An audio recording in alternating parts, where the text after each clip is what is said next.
Hello Shakespeare friends and sonnet lovers. This is my program Dreaming Shakespeare's Sonnets number 9. Sonnet 81.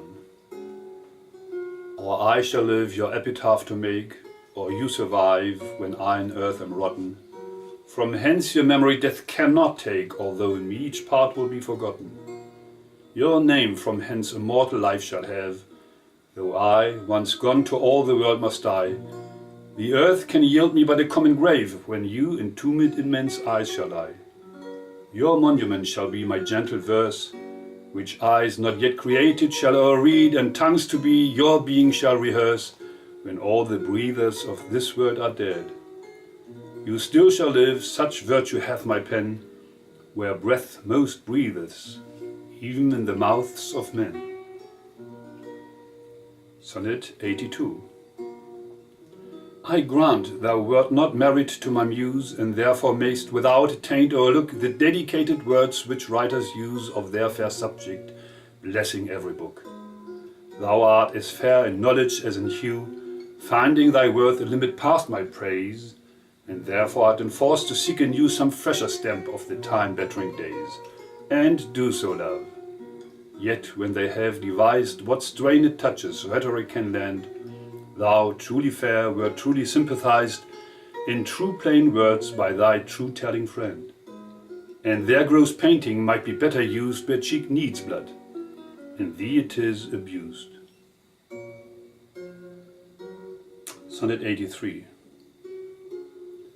I never saw that you did painting need, and therefore to your fair no painting set. I found, or thought I found, you did exceed the barren tender of a poet's debt, and therefore have I slept in your report, that you, yourself being extent, well might show how far a modern quill doth come too short, speaking of worth, what worth in you doth grow. This silence for my sin you did impute, which shall be most my glory being done, for I impair not beauty being mute, when others would give life and bring a tomb. There lives more life in one of your fair eyes than both your poets can in praise devise. Sonnet 84. Who is it that says most, which can say more than this rich praise, that you alone are you, in whose confine immured is the store which should example where your equal grew? Lean penury within that pen doth dwell, that to his subject lends not some small glory, but he that writes of you, if he can tell that you are you, so dignifies a story. Let him but copy what in you is writ, not making worse what nature made so clear, and such a counterpart shall famous wit, making his style admired everywhere. You to your beauteous blessings add a curse, being fond on praise which makes your praises worse. Sonnet 85. My tongue-tied muse in manners holds her still, while comments of your praise, richly compiled, reserve their character with golden quill and precious phrase by all the muses filed. I think good thoughts, whilst other write good words, and like unlettered clerks still cry amen to every hymn that able spirit affords in polished form of well-refined pen. Hearing you praised, I say, 'tis so, 'tis true, and to the most of praise add something more. But that is in my thought, whose love to you, though words come hindmost, holds its rank before. Then others for the breath of words respect, me for my done thoughts, speaking in effect. Sonnet 86. Was it the proud full sail of his great verse, bound for the prize of all too precious you, that did my right thoughts in my brain and hers, making their tomb the womb wherein they grew? Was it his spirit, by spirits taught to write above a mortal pitch, that struck me dead? No, neither he nor his compeers by night giving him aid, my verse astonished. He nor that affable familiar ghost, which nightly gulls him with intelligence, as victors of my silence cannot boast. I was not sick of any fear from thence. But when your countenance filled up his line, then lacked I matter, that enfeebled mine. Sonnet 87. Farewell, thou art too dear for my possessing, and like enough thou know'st thy estimate. The charter of thy worth gives thee releasing, my bonds and thee are all determinate.